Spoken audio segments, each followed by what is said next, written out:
Hello guys, welcome back to Kidoh na dam se uhinam. Kiyong kadam zin nan. Tu nila ay ipiklet sa duham tile Israela Amy IDF si pai pang hona. So tia sabat mga ho at hal ibet du he ong. Hintin aban ting le kipa ta kha chu nang ho ya si chan hi kan hun hin 11 subscriber kan nei ham 10 kan nei ham ka tile 11 nei pai 11 kan nei ham ka tile izol nga chu ka ga le ka sabat nu ki chai chai chun 12 anything di chekit tan na nang ho ji hi cho hi nang ho chunga ka kipa na se yolo kan se ami chan chi chunga wang chu kan se yolo hi jong la na bon chao chunga thank you very much song ka kipa wal jingin aban no te nei to sok pe wen ti kan tim nom na le kan nge na hintin aban tiang le achai na lang tio na bol hai jiwin achai na lang la kan sei di hintin like subscribe na ga bol wa la ga bol ta di o khat le ga bol ngo hi thia hi le ga bol ki pa me hi le ki sa taw tong guys adang dang ngong isai du he chiplo nga hi ipi sei du am ti a hi le ong yo ten kan sei de ha an ve taw an ngai taw oh come on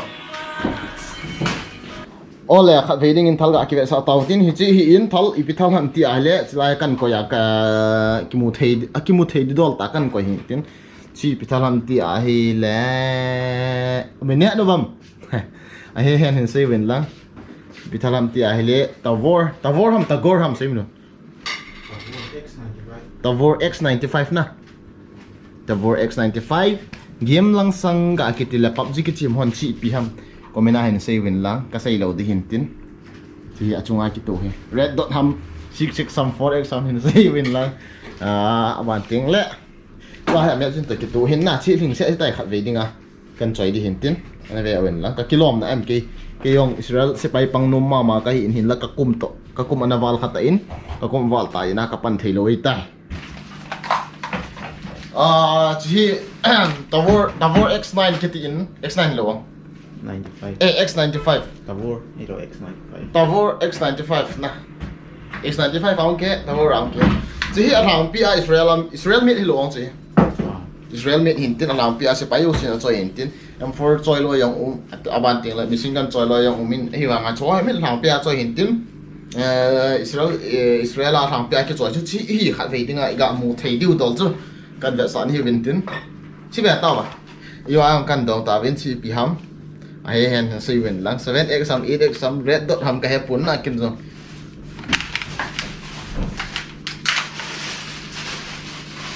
ki lom thom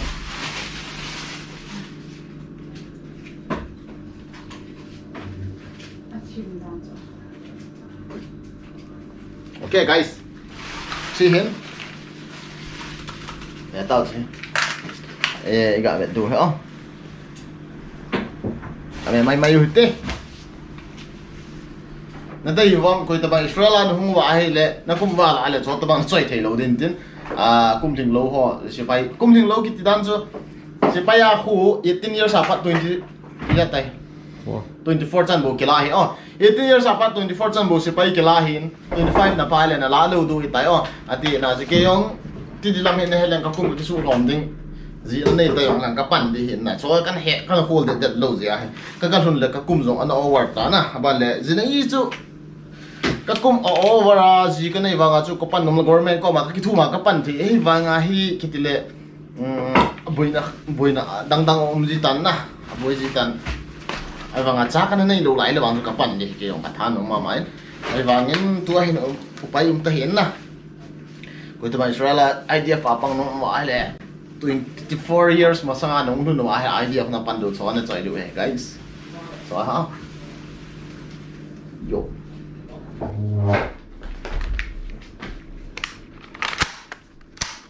ai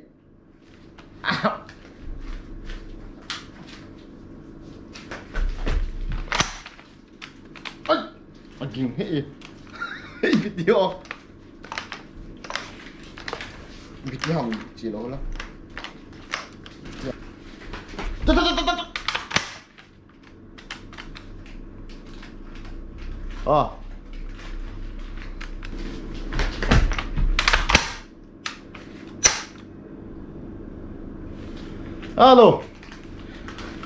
hello guys Paya pa lang kana sa thodi dan he ke yong he as kasi bang chun bo hi bo so be sia Putin thank you very much ni support now ki pa in mu nom now long hin imu jing du hintin imu no na ho imu jing du hintin ban teng le lungsit te in komen phalo be sen in bol pi ji wen lang lungsit te in share on bol pi wen lang like on bol pi wen lang subscribe bol lu la hon subscribe on ga bol pi wen lang question answer kan pi jing de hin na chilai hin kuna do anom nom chilai vlog a hin na de hin dong ta eyong ki pi to du hintin answer kin answer kan bol na hon question nan bol du hintin question answer ki bol to du he ong do nom na dei ho chun about Israel and me hai vọng hai mò bệ sẽ làm bol po te on sẽ tân kan nge nào chu hintin chi hi ta vor he ong ta vor oi set ga kap nai tin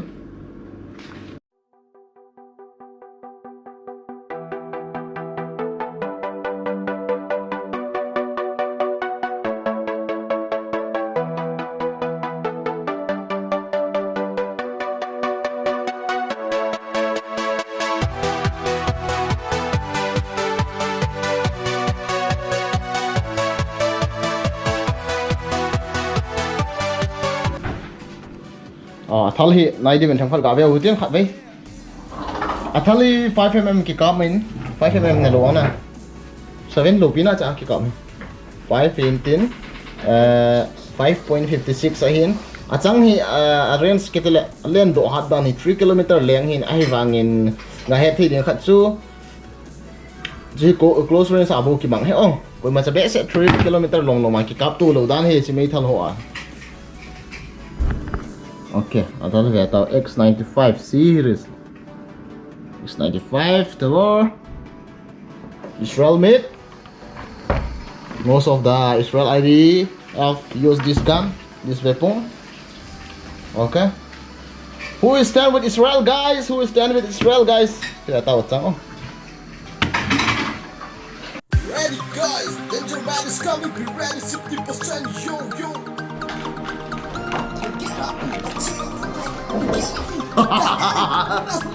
Banget sih kadi man letter kada naksak lo yang mo. Di man letter naksak lo tu capital punishment kita dinilai. Kasam na hello mo. May chang na hello mo. Ipida dan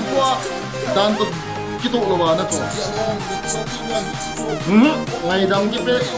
Muntalo, ngay dam muntalo direct capital punishment. Thakur, तेरा हाथ मुझे दे दो Thakur. Guys, gato này bố chứ. Yo tên là nét ra khá về tông. Thalum gì acho khổ đi đàn thèm khát căn bol bầu vin tin.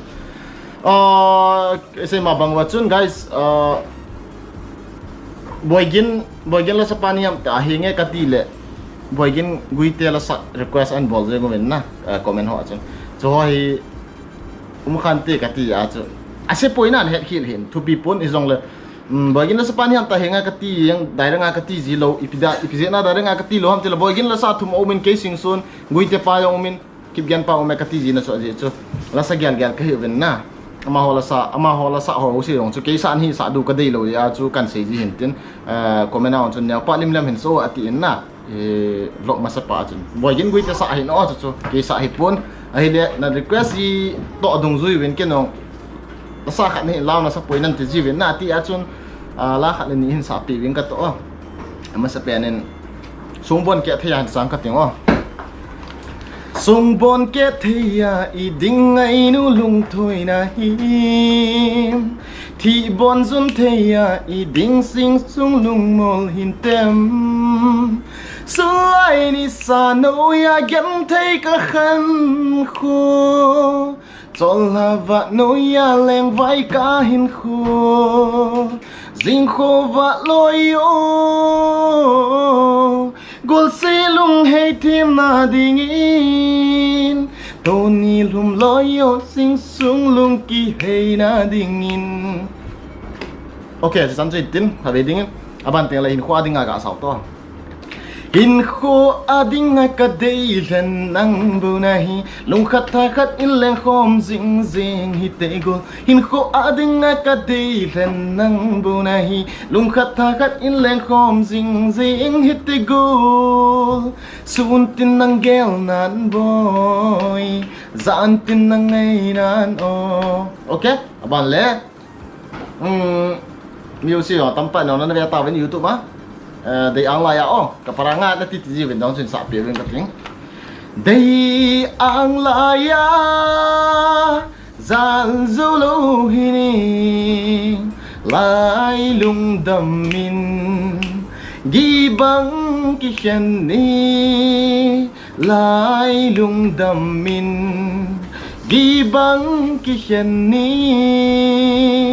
ngayon na hay namun piwa Liam sana luite ka gel chiang Kinzong ka hay namun piwa Liam sana luite ka gel chiang Nào bang ka lai bang thấy cây vem Lai lung zon em ding la om lâu Đây ang laya Okay, sẵn chung ngào tin guys Hello guys, thank you for watching. Nabonsa wa video na jevin chung che wa ka patukan sein abulam sei tawin like subscribe bolo like num wa le lung sit ten like subscribe share nei ga bol pe win la ban ting le na sai ho request wa ka bol zo kan bol ding ban ting le hai min lo du khat question na bol no wa le blog da na bol sang win chalai hai hin bol win lang blog da ki mutu na vet leo sun ka ki pa in hin la comment ho ka check thu sang an sun live blog ngai hin live blog apa nahin macha lo itin kalsep bia hotel live blog apa nahin question house ti ange na kan nei hin tin lung set ta in ayam set ta in comment involvement lang like share ho to hin hai mil hun la thank you for sharing thank you for subscribing thank you for the like guys na bon sa vinom no min lang dam sel win lang bye bye kimuto tit ka sevin yo one's a company, two's a crowd, three's a party coming, move